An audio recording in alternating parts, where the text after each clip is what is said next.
Hello guys, welcome to the YouTube channel of state chemistry. आज हम एक बहुत ही नया सा टॉपिक चालू करेंगे जिसका नाम है esterification of carboxylic acid and hydrolysis of ester. Carboxylic acid and its derivative नाम पे एक चैप्टर है, उसका ही सब टॉपिक है ये। अब ये जो टॉपिक है ये सेमिस्टर 3 और सेमिस्टर 4 में जनरली आता है। सेंट जेवियर्स कॉलेज में सेमिस्टर 4 में है, Calcutta university, Presidency university, Jadavpur university, Burdwan university में सेमिस्टर 3 में है केमिस्ट्री ऑनर्स की स्टूडेंट के लिए। अब ये जो टॉपिक है ना, ये टॉपिक यूनिवर्सिटी लेवल की एग्जाम के पॉइंट ऑफ व्यू से बहुत ही इंपॉर्टेंट है, यहां से क्वेश्चन आता है।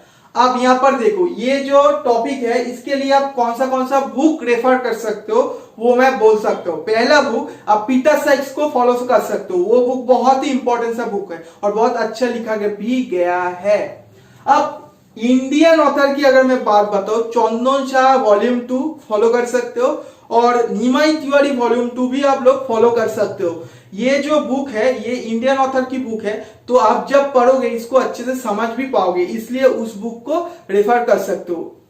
अब यहां पर देखो, इस वर्ड को समझो, esterification, esterification of carboxylic acid, इस वर्ड को पहले समझो। एस्टरिफिकेशन का मतलब क्या है? सर, एस्टरिफिकेशन एक प्रोसेस है जिसके मदद से हम क्या करते हैं, अरे कार्बोक्सिलिक एसिड और अल्कोहल को कंबाइन करते हैं और कॉम्बिनेशन होने के बाद एक एस्टर फॉर्म होता है और उस प्रोसेस का नाम ही सर एस्टरिफिकेशन हो जाता है। हाँ, तो मैं और एक बार बोल रहा हूं, एस्टरिफिकेशन क्या है? जब हम कार्बोक्सिलिक एसिड और अल्कोहल को कंबाइन करते हैं, दैट इज मिक्स करते हैं, एक दूसरे के साथ मिक्सिंग करा देता है, इन दैट केस एक एस्टर की फॉर्मेशन होता है और उस प्रोसेस का नाम ही एस्टरिफिकेशन हो जाता है। अब ये जो पॉइंट मैं लिखूंगा आपके कॉपी में होना चाहिए, नोट्स बनाते रहना। तो पहला जो पॉइंट है वो हम लिखेंगे, एस्टरिफिकेशन क्या है उसका ही मैं डेफिनेशन लिखाऊंगा। ये बेसिक चीज है, बट बेसिक सबको अच्छे से आना चाहिए, तभी आप लोग बात की चीज को इजीली समझ पाओगे। Is it clear? समझ में आ रहा है? अब ये प्रोसेस क्या है? Esterification is a process of combining carboxylic acid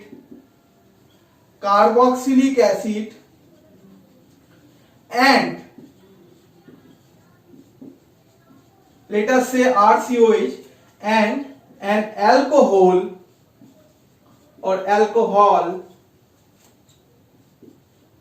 to form an ester. Got it? अगर आप लोग नहीं समझ पाए हो, मैं एग्जाम्पल के थ्रू बता रहा हूं, कोई भी चिंता मत करो, एकदम रिलैक्स होके जो मैं बोल रहा हूं सुनते जाना, सब क्लियर हो जाएगा। अब यहां पर अगर हम एक कार्बोक्सिलिक एसिड को ले रहा है, तो ये जनरल सा कार्बोक्सिलिक एसिड है। हाँ सर, आपने ऑलरेडी बोल दिया ये चीज। अब इसके साथ अगर हम अल्कोहल की कॉम्बिनेशन करेंगे, अल्कोहल में लेटर से 8-OH, इसको मैं मान रहा हूं, तो इसके साथ जब हम 8-OH की रिएक्शन करवा देंगे तो यहां पर क्या फॉर्म होगा सर? एस्टर फॉर्म होगा। तो ये एस्टर एक जनरेट होता है। अब यहां पर प्लीज सामने देखना, इस पे अच्छे से फोकस करके देखना, ये जो मैं वर्ड लिख रहा हूं ये क्या है? एस्टर है। अब देखो, एस्टर के साथ भी क्या जनरेट होगा? ये O के जगह में 8 डाला है, इसका मतलब सर ये हाइड्रोजन और ये OH रिएक्शन मीडियम में प्रेजेंट है, तो वो मिलके क्या बना लेगा? अरे सर पानी बना लेगा। अब यहां पर देखो, ये जो प्रोसेस है, इस प्रोसेस का नाम क्या है? एस्टरिफिकेशन ही तो है, क्योंकि हम कार्बोक्सिलिक एसिड और अल्कोहल को कंबाइन कर रहे हैं और हम एस्टर को जनरेट कर रहे हैं और उसके साथ यहां पर पानी फॉर्म हो रहा है। देखो, पानी से हमको यहां पर, मैं अब पानी को यहां पर कंसीडर नहीं कर रहा हूं, तो हमने तो एस्टर तो जनरेट कर दिया। हमारा मेन टारगेट क्या था सर? एस्टर को फॉर्म करना। हाँ, हमने एस्टर जनरेट कर दिया, तो इस प्रोसेस का ही नाम है एस्टरिफिकेशन। समझ में आया? एस्टरिफिकेशन, अरे बोलो ना, हाँ या ना, यही होगा ना एस्टरिफिकेशन। अब दूसरा पॉइंट क्या होगा सर? अरे पहला पॉइंट में हमने क्या एस्टरिफिकेशन ऑफ कार्बोक्सिलिक एसिड के बारे में देख लिया। अब देखो और एक चीज, यहां पर एस्टरिफिकेशन किसका हुआ, इस कार्बोक्सिलिक एसिड का ही हुआ ना, इसलिए एस्टरिफिकेशन ऑफ कार्बोक्सिलिक वर्ड को हम लिखते हैं। अब यहां पर और एक मैंने लिखा है, क्या वर्ड, हाइड्रोलिसिस ऑफ एस्टर, सिर्फ एस्टर की हाइड्रोलिसिस। तो अगर आप अच्छे से यहां पर देख रहे हो, इस पे अच्छे से देखना, अगर हम एस्टर को हाइड्रोलिसिस कर देंगे तो क्या जनरेट होगा सर, एक एसिड और एल्कोहल। हाँ, तो इस प्रोसेस का नाम क्या है, अरे सर फॉरवर्ड जो प्रोसेस जा रहा है उसका नाम है एस्टरिफिकेशन, और जो बैकवर्ड में प्रोसेस आएगा उसका नाम क्या होगा सर, उसका नाम ही हाइड्रोलिसिस हो जाएगा, क्योंकि यहां पर एस्टर की पानी के साथ रिएक्शन हो रहा है, तो हम एसिड जनरेट कर रहे हैं और उसके साथ एल्कोहल भी जनरेट कर रहे हैं, तो बैकवर्ड प्रोसेस का नाम सर हाइड्रोलिसिस हो जाएगा। हाँ, आपने एकदम सही समझे हो। ये जो बैकवर्ड में प्रोसेस आएगा, ये जो बैकवर्ड में प्रोसेस आएगा, इसका नाम आप क्या दे सकते हो, बोलो, hydrolysis.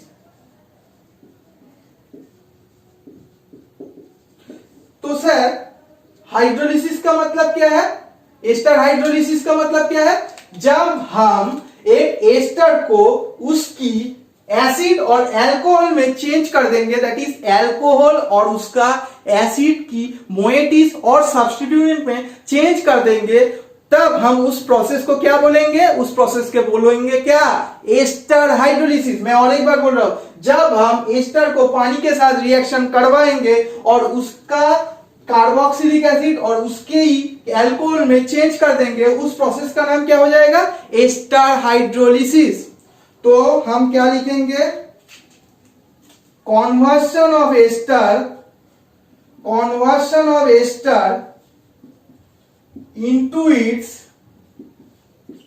into its alcohol and acid moieties into its, यहां पर और एक वर्ड लिख लो, वो मोर स्पेसिफिक होगा, into its corresponding alcohol and acid moieties or substituent,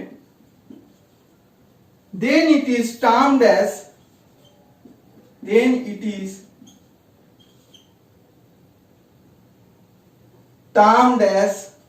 इसको हम क्या बोलेंगे, अरे बोलो, एस्टर हाइड्रोलिसिस। हाँ या ना, तो इस दोनों पॉइंट को पहले नोट करो, मैं अब रैप कर रहा हूं। यहां पर देखो, ये दो पॉइंट हमने जान लिया, अब इसके बारे में, इसका मैकेनिज्म के बारे में चर्चा करते हैं।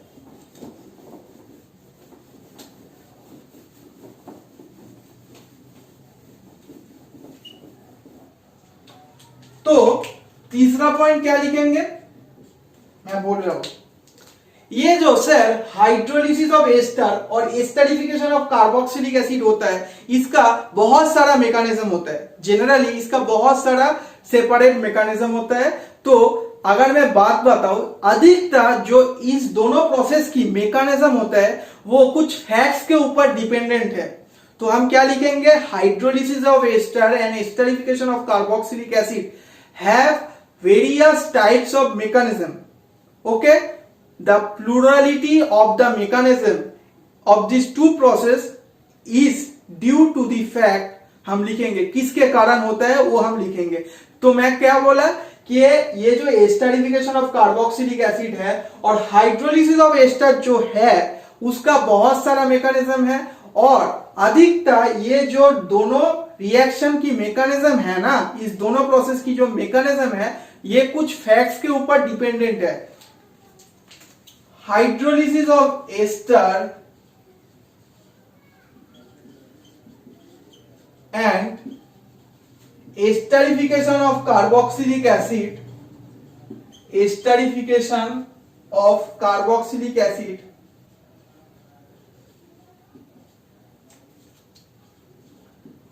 have various types of mechanism, have shown, ये भी लिख दो, shown various types of mechanism, बहुत सारे टाइप ऑफ मैकेनिज्म ये शो करते हैं। अधिकतर जो मैकेनिज्म इस दोनों प्रोसेस के लिए वो कुछ फैक्ट्स के ऊपर डिपेंड है, कुछ फैक्ट्स के ऊपर डिपेंडेंट है। The plurality of the mechanism of these two process is due to the fact, इतना क्यों मैकेनिज्म ये शो कर रहे हैं, इसका कारण क्या क्या है वो हम आप देखेंगे एक के बाद एक। is due to the fact, पहला फैक्ट क्या होगा वो मैं बता रहा हूं। अब देखो यहां पर ये जो हाइड्रोलिसिस ऑफ एस्टर है और एस्टरिफिकेशन ऑफ कार्बोक्सिलिक एसिड है, ये कुछ क्लीवेज के थ्रू जाता है। एक क्लीवेज की इन्वॉल्वमेंट है। कौन सा cleavage sir? Acyl oxygen cleavage और एल्काइल ऑक्सीजन क्लीवेज। अब मैं पहले जो रिएक्शन लिखा था उसको फिर से मैं लिख रहा हूं।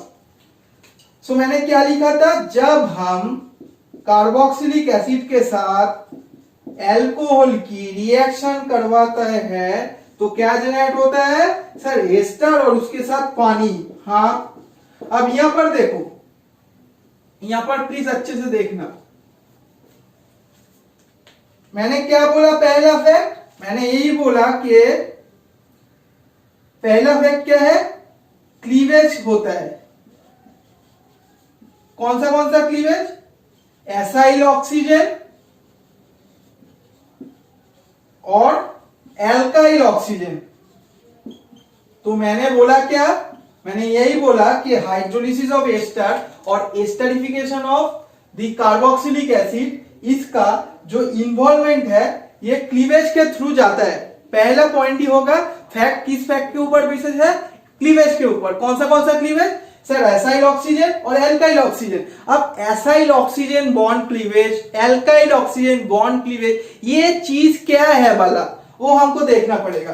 एसाइल ऑक्सीजन सर इस ग्रुप का ही नाम है तो एसाइल। हाँ, तो इस एसाइल ग्रुप और इस ऑक्सीजन के बीच में क्या होगा सर? क्लीवेज होगा, क्योंकि ये एसाइल ऑक्सीजन क्लीवेज है, क्योंकि एसाइल है और ये ऑक्सीजन है। सो दोनों के बीच में जो क्लीवेज होगा इसका ही नाम हो जाएगा एसाइल ऑक्सीजन क्लीवेज। अरे हाँ या ना? Acyl oxygen cleavage. सिमिलरली फिर से मैं इस स्ट्रक्चर को लिख रहा हूं। सो एल्काइल ऑक्सीजन बॉन्ड क्लीवेज आपको समझाने के लिए मैं और एक बार लिख रहा हूं इसको, इस एस्टर को। यहां पर देखो, मैंने ऑलरेडी एसाइल ऑक्सीजन क्लीवेज के बारे में बोल दिया। अब एल्काइल ऑक्सीजन क्लीवेज सर, ये जो 8' है ये एल्काइल ग्रुप है और ये जो ऑक्सीजन है ये क्या है? ये तो ऑक्सीजन है। हाँ सर, तो ये एल्काइल और ये ऑक्सीजन के बीच में जब क्लीवेज होगा इसका नाम क्या हो जाएगा? अरे बोलो ना, एल्काइल ऑक्सीजन क्लीवेज। आप लोग कुछ बोलते नहीं है, तो इसका नाम क्या हो जाएगा? Alkyl oxygen cleavage. ओके, तो ये पहला फैक्ट नंबर 1 क्या है? ये जो रिएक्शन होता है ये इन्वॉल्व है क्लीवेज के थ्रू होता है। तो कौन सा cleavage? Acyl oxygen, alkyl oxygen. अब फैक्ट नंबर 2 फैक्ट नंबर 2 क्या है? ये जो हाइड्रोलिसिस ऑफ एस्टर, ये एसिड कैटालिस्ट के प्रेजेंस में भी ये रिएक्शन हो सकता है और बेस प्रोमोटेड के थ्रू भी रिएक्शन हो सकते हैं। अब बेस प्रोमोटेड के साथ बेस कैटालाइज्ड को मत कनेक्ट करना, दोनों चीज अलग अलग है। अब ये जो एस्टरिफिकेशन ऑफ कार्बोक्सिलिक एसिड है ये ओनली एसिड कैटालाइज्ड है। तो मैंने क्या बोला कि hydrolysis of ester acid catalysed और बेस प्रोमोटेड दोनों के केस में ही रिएक्शन देगा, but esterification of carboxylic acid only acid के प्रेजेंस में भी रिएक्शन देगा। That is only acid catalysed reaction देगा। हाँ सर, तो सर बेस प्रोमोटेड के केस में एस्टरिफिकेशन ऑफ कार्बोक्सिलिक एसिड क्यों नहीं होगा? इसका कारण यही है कि बेसिक मीडियम में एस्टरिफिकेशन इसलिए नहीं हो रहा है क्योंकि कार्बोक्सिलिक एसिड कार्बोक्सिलेट एनाइन में चेंज हो जाएगा जो रेजोनेंस स्टेबिलाइज्ड है और वहां पर फर्दर न्यूक्लियोफिलिक अटैक नहीं हो सकता है। इसलिए बेसिक मीडियम में नहीं होता है esterification of carboxylic acid, but only acid के प्रेजेंस में होता है। पर अगर मैं हाइड्रोलिसिस ऑफ एस्टर की बात बताऊं, वहां पर एसिड कैटालाइज के एसिड कैटालाइज के थ्रू भी रिएक्शन जाएगा और बेस प्रोमोटेड के थ्रू भी रिएक्शन जाएगा।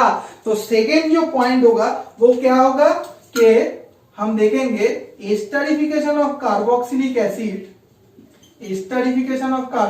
एसिड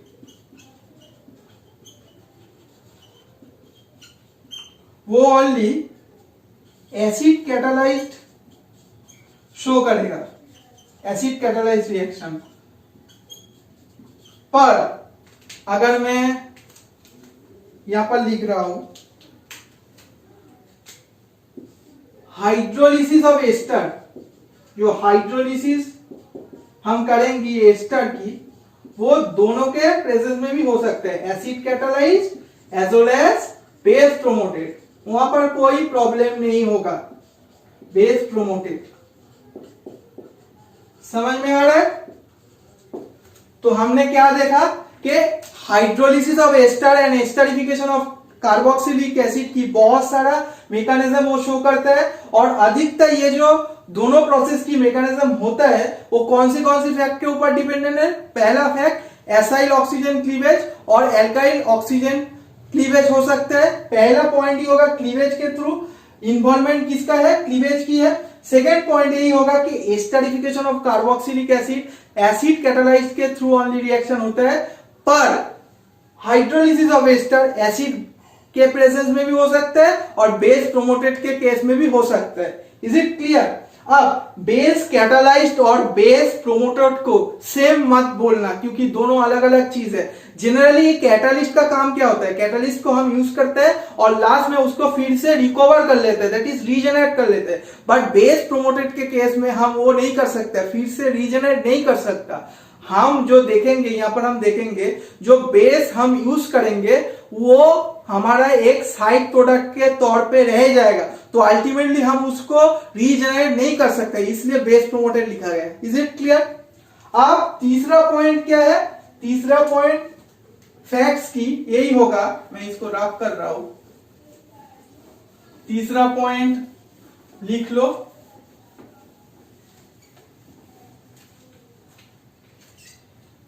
तीसरा पॉइंट होगा क्या, तो एस्टरिफिकेशन ऑफ कार्बोक्सिलिक एसिड और हाइड्रोलिसिस ऑफ एस्टर वो बाइमोलिकुलर मैकेनिज्म भी शो कर सकता है और यूनिमोलिकुलर मैकेनिज्म भी शो कर सकता है। Is it clear? तो वो ही हम लिखेंगे तीसरा point, esterification of carboxylic acid, esterification of carboxylic acid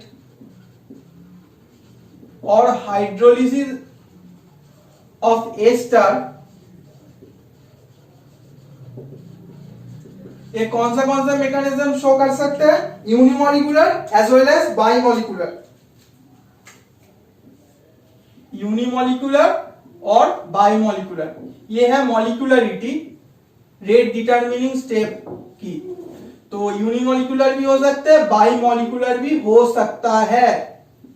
तो इस तीनों फैक्ट को आप अच्छे से देखो, यहां से ही हम बोल सकते हैं कितना मैकेनिज्म, टोटल मैकेनिज्म शो कर सकता है।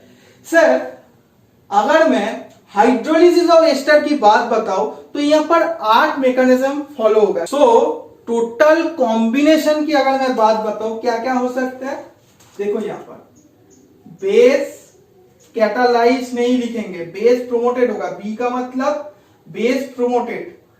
ओके, अब देखो इससे जाने से पहले कुछ हमको शॉर्ट हैंड नोटेशन हमको जानना पड़ेगा। जब जब कैपिटल लेटर ए लिखा रहेगा इसका मतलब एसिड कैटालाइज्ड, जब जब कैपिटल लेटर बी लिखा रहेगा इसका मतलब क्या है, बेस प्रोमोटेड। उसके साथ अगर मैं बोलूं जब जब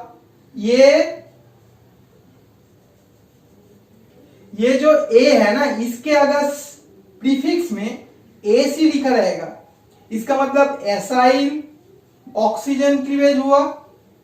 अगर एल लिखा रहेगा इसका मतलब एल्काइल ऑक्सीजन क्लीवेज हुआ होगा।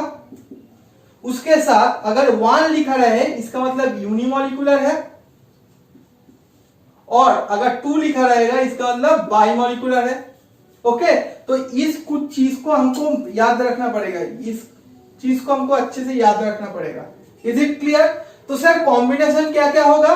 देखो, base promoted acyl oxygen unimolecular हो सकते हैं, बेस प्रोमोटेड एसाइल ऑक्सीजन बाइमॉलिक्यूलर हो सकते हैं। सिमिलरली एसिड के केस में भी हो सकते हैं, acid catalysed acyl oxygen unimolecular, similarly बाइमॉलिक्यूलर।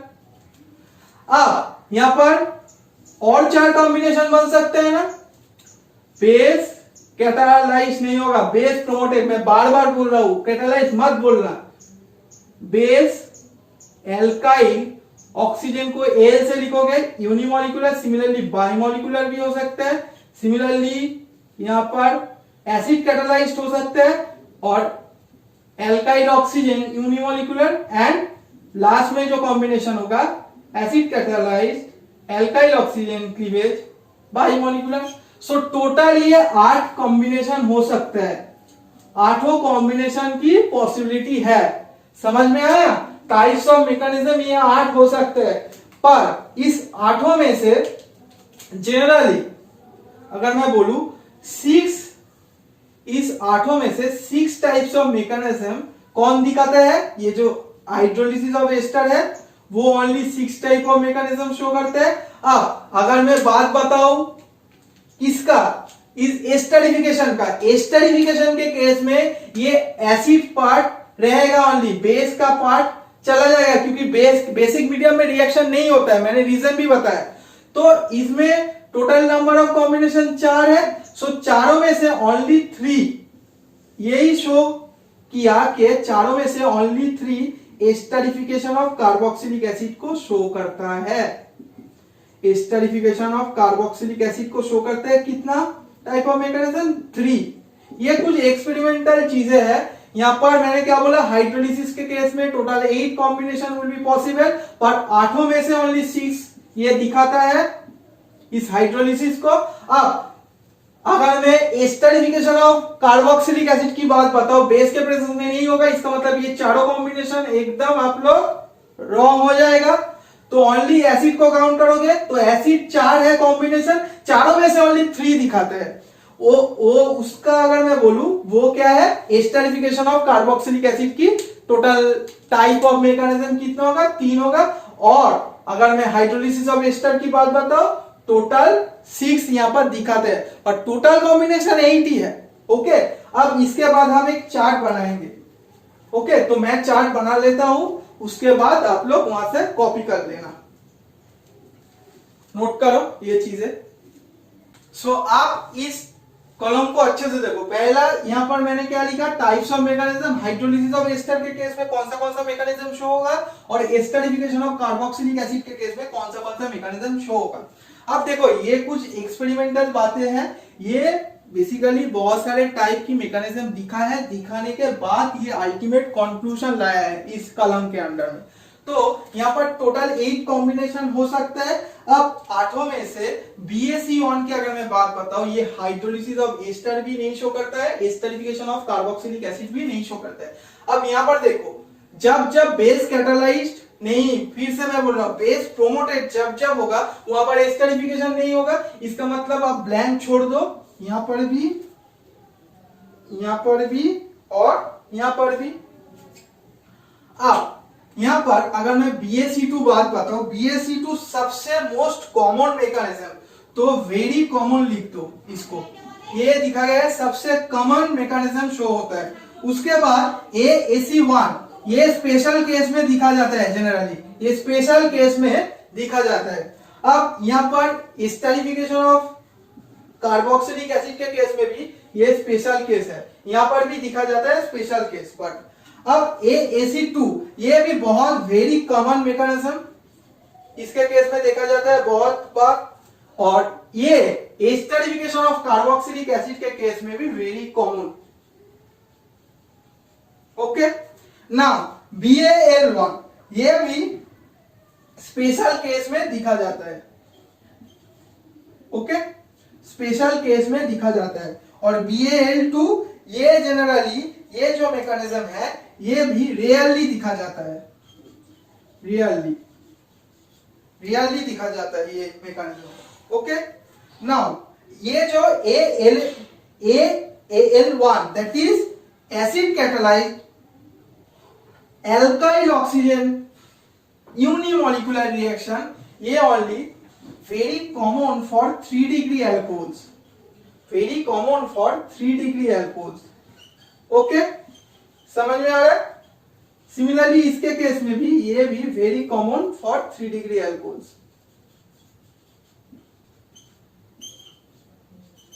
और लास्ट में जो BaL2 है वो कहां पर भी नहीं दिखाता है। अब यहां पर समझो, टोटल नंबर ऑफ कॉम्बिनेशन 8 था, मैंने क्या बोला 6 दिखाता है हाइड्रोलिसिस ऑफ एस्टर के केस में। अब इसको काउंट करो 1 2 3 4 5 6 कॉम्बिनेशन कैसे समझ में आया? सिमिलरली मैंने क्या बोला था, एस्टरिफिकेशन ऑफ कार्बोक्सिलिक एसिड में टोटल कॉम्बिनेशन 4 है बट 3 शो करता है। कौन सा? यहाँ पर AAC1, यहाँ पर AAC2 और यहाँ पर AAL1। ओके, तो यही था आज की क्लास। अगर अच्छा लगा है तो प्लीज चैनल को सब्सक्राइब करो और फ्रेंड्स के साथ शेयर करना। थैंक्स। आप लोग प्लीज इस वीडियो को अच्छे से देखने के बाद नोट्स भी बनाना, ये मेरा रिक्वेस्ट है।